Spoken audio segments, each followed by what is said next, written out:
Voker jar alhu nas alhos do su animal destemacao, e sentiu uma conexão que vai além das palavras. Uma pergunta silenciosa surge no coração, será que eles têm uma alma? Espírito que permanece. A Bíblia não nos dá uma resposta direta, mas nos mostra Deus que valoriza toda a criação. Ele sopra o fôlego de vida em todas as criaturas. Eles nos ensinam sobre lealdade, amor puro e a simplicidade de viver o presente. Por isso, vamos agradecer. Pai, obrigado por estes seres que nossos dias de alegria. Abençoe cada deles.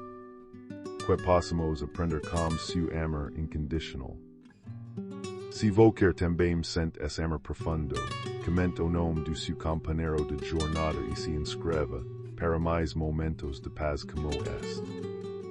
Talvez a resposta não esteja em saber se eles vão para o céu, mas em reconhecer que eles são pedaço do seu aqui na terra para nós.